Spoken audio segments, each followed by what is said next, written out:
तो गाइस आज हम अपने the strongest act of all time के एपिसोड 7 को एक्सप्लेन करेंगे। और ये एपिसोड जो है वो थोड़ा छोटा होने वाला है क्योंकि इसका केवल अभी एक ही चैप्टर रिलीज हुआ है जो कि काफ़ी छोटा था।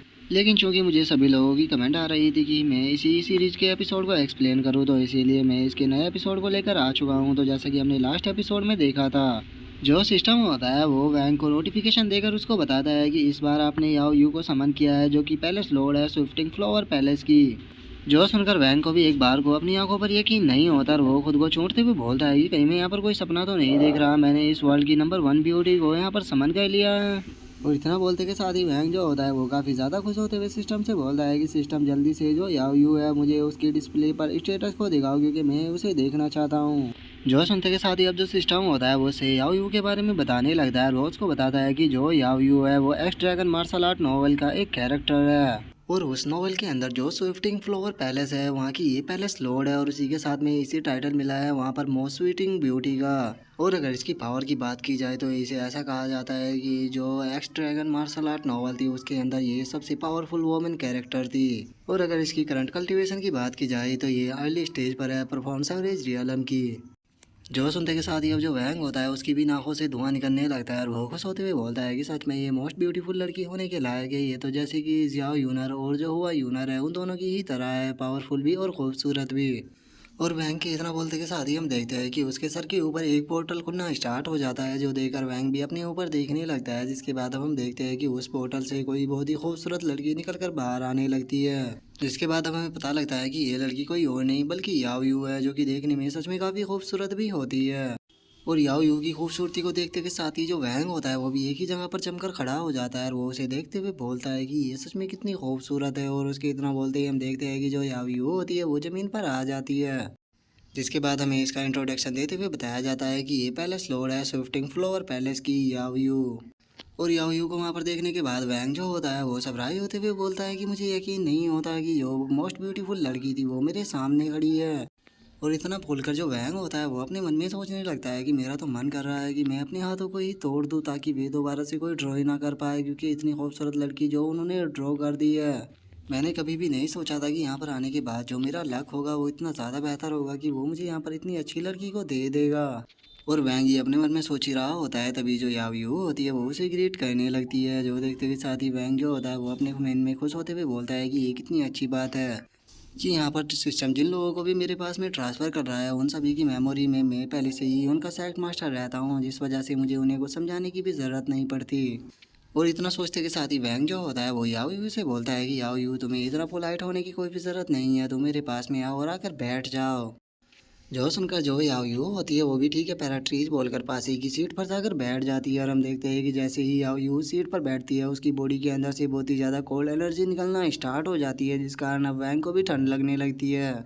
जो देखकर वैंग जो होता है वो याओ यू से बोलता है कि याओ यू तुम यहाँ से अभी के लिए जा सकती हो, जब मुझे तुम्हारी ज़रूरत होगी तो मैं तुम्हें बुला लूँगा। जो सुनते के साथ ही अब जो याओ यू होती है वो भी वहाँ पर ठीक है बोलकर एकदम से वहाँ से गायब हो जाती है। और जैसे ही वो वहाँ से जाती है तो हम देखते हैं कि जो वैंग होता है उसकी तो हालत ही ख़राब हो जाती है और वो कांपते हुए बोलता है कि मैंने कभी भी नहीं सोचा था कि इसकी बॉडी से इतनी ज़्यादा ठंड निकलती होगी। मैं जानता हूँ कि उसने ये जानबूझकर नहीं किया, फिर भी उसकी बॉडी से इतनी ज़्यादा ठंड निकल रही थी कि अगर वो यहाँ पर थोड़ी देर और रुकती तो मैं तो फ्रीज हो गई ही मर जाता। मुझे समझ में नहीं आ रहा कि आखिर मैं उसके साथ में रोमांस कैसे करूंगा। अगर उसकी बॉडी से इतनी ही ज़्यादा ठंड निकलती रही तो मुझे लगता है कि मुझे जल्दी ही पावरफुल बनना पड़ेगा।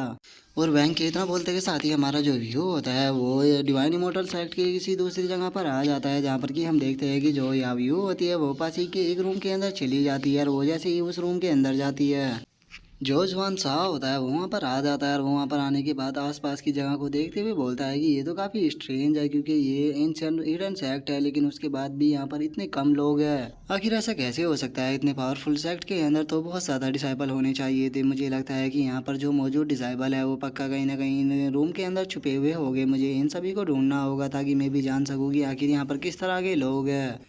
और इतना बोलते के साथ ही जैसे ही वैंग उस दरवाजे को खोलता है उसका जो पैर होता है वो एकदम से जमना स्टार्ट हो जाता है, जो देखकर वैंग की हालत भी ख़राब हो जाती है और वो घबराते हुए बोलता है कि आखिर इस स्टोर के अंदर क्या है।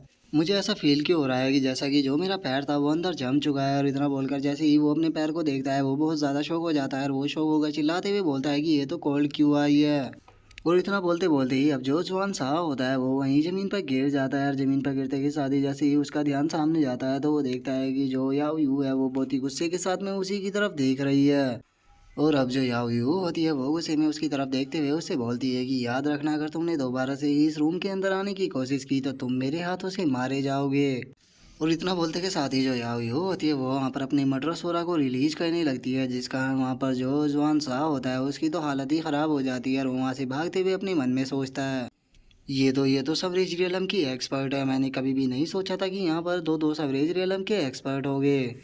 लगता है कि मैंने यहाँ पर जो डिवाइन इमोर्टल्स एक्ट है उसकी पावर को कुछ कम ही आंक लिया था। यहाँ पर डिवाइन इमोर्टल्स एक्ट के जो एक्सपर्ट है वो अपनी रूम के अंदर सो रहे हैं, इसीलिए मुझे किसी भी इस तरह से रूम को जाकर नहीं खोलना चाहिए। नहीं तो हो सकता है कि अगर मैंने यहाँ पर किसी पर्सन को डिस्टर्ब कर दिया तो वो मुझे यहाँ पर जान से ही मार देगा, क्योंकि अपनी पिछली गलती के कारण मैं यहाँ पर एक ही रूम के अंदर गया था और जैसे ही मैं उस रूम के अंदर एंटर करने वाला था तो सच में मैंने रूम के अंदर बैठी हुई अपनी मौत को देखा।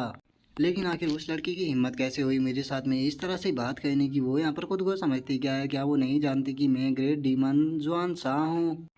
जल्दी ही देखना मैं अपनी पुरानी स्ट्रेंथ को वापस पा लूँगा और जैसे ही मैं अपनी पुरानी स्ट्रेंथ को वापस पा लूँगा उसके बाद मैं देखता हूँ कि आखिर वो कैसे मुझे इस तरह से ट्रीट करती है। और इतना बोलते के साथ ही जो जुआन शाह होता है वो एकदम से सीरियस हो जाता है और वो सीरियस होते हुए बोलता है कि लेकिन कुछ भी कहो वो लड़की बहुत ही ज़्यादा खूबसूरत थी। अगर मुझे उस लड़की को एक बार किस करने का मौका मिल जाता तो मेरी तो जो लाइफ थी वो ही बन जाती। तो इसीलिए अब चाहे कुछ भी क्यों ना हो जाए मैं इस डिवाइन इमोर्टल साइट को नहीं छोड़कर जाने वाला और उसी के साथ में मैं यहाँ पर रुककर ज़्यादा से ज़्यादा मेहनत करूँगा ताकि मैं जल्द से जल्द और भी ज़्यादा पावरफुल बन सकूँ, क्योंकि अब मुझे उस कुछ भी कर उस लड़की को यहाँ पर पटाना है। क्योंकि वो जो लड़की है वो मेरे दिल में उतर चुकी है, इसीलिए मैं किसी दूसरे को यहाँ पर उसे पटाने का चांस नहीं दे सकता। और अब यहीं पर ही जो हमारा आज का एपिसोड है वो कंप्लीट हो जाता है। तो नेक्स्ट एपिसोड में देखिए कि आगे क्या होता है। अगर आप लोगों को वीडियो अच्छी लगी हो तो लाइक करना, चैनल को सब्सक्राइब करना। मैं मिलता हूँ नेक्स्ट एपिसोड में, तब तक के लिए बाय बाय गाइस।